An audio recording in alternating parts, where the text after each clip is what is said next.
बिस्मिल्लाहिर्रहमानिर्रहीम अस्सलामु अलैकुम रहमतुल्लाहि व बरकातुहू। कुछ क्वेश्चंस हैं कि what is the median of median. तो मीडियन का जो टर्म है, अगर इसका हमने मीडियन निकालना है तो कोई ऐसा मसला नहीं है, आप इनको अल्फ़ाबेटिकली अरेंज कर लें। ठीक है, तो अल्फ़ाबेटिकली अरेंज करने के बाद जो मिडल में आएगा डेफिनेटली वो मीडियन होगा। वो सिर्फ ये कंसेप्ट लेना चाहता है कि क्या जिस तरह हम फिगर्स को अरेंज करते हैं तो क्या स्टूडेंट्स किसी वर्ड किसी मतलब अल्फ़ाबेटिकली अरेंज वर्ड को क्या दोबारा अरेंज करेगा कि नहीं करेगा, या ऐसे ही उसका मीनिंग फाइंड करेगा। तो इसको भी आपने बेटा फिर अरेंज करना ज़रूरी है। ठीक है, अच्छा, when a sample is observe twice which test should be used. अगर एक सैंपल को हम दो दफ़ा ऑब्जर्व करते हैं, जैसे बिफोर एंड आफ्टर, तो ये तो पता है आपको कि इसके लिए हम फिर पेयर टी टेस्ट का इस्तेमाल करते हैं।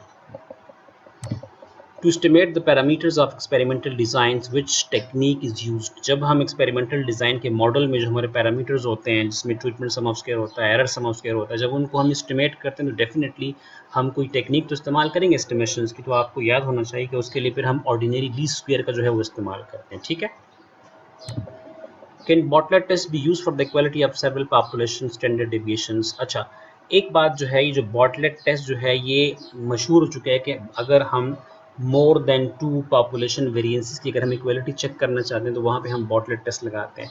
तो अगर आप स्टैंडर्ड डेविएशंस की इक्वालिटी चेक करते हो तो फिर भी आप बॉटलेट टेस्ट लगा सकते हो, क्योंकि वेरिएंस की इक्वालिटी चेक करना ऐसा ही है कि आप स्टैंडर्ड डेविएशन की इक्वालिटी चेक कर रहे हो।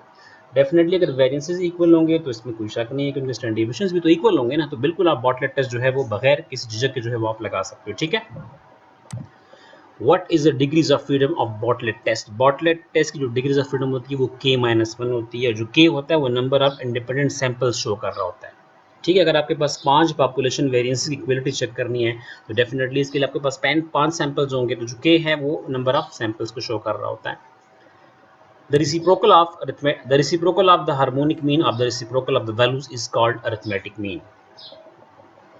अच्छा, ये बात बड़ी मशहूर है कि अगर हम टी डिस्ट्रीब्यूशन का स्क्वायर कर लेते हैं तो हमारे पास एफ आ जाता है, लेकिन मसला यहाँ पे फंस जाता है कि अगर लेवल ऑफ सिग्निफिकेंस आपके पास अल्फा बाई 2 आ रहा है तो क्या एफ का भी अल्फा बाई 2 होगा। तो यहाँ पे एक प्रॉब्लम आता है कि T square alpha by 2 follow करेगा एफ डिस्ट्रीब्यूशन को, लेकिन एफ का जो लेवल ऑफ सिग्निफिकेंस होगा फिर वो वहाँ पे अल्फा होगा। ठीक है, तो t के साथ अल्फा बाई 2 का होना ज़रूरी है और f के साथ अल्फा का होना ज़रूरी है। ठीक है, ये बात आपने याद रखनी है। The last point is the variance of t distribution close to 1 when degrees of freedoms are increase. जो आप सैंपल साइज या डिग्रीज ऑफ फ्रीडम को इंक्रीज करते चले जाओगे, जो t डिस्ट्रीब्यूशन का वेरिएंस है वो 1 के क्लोज होता चला जाएगा। ठीक है।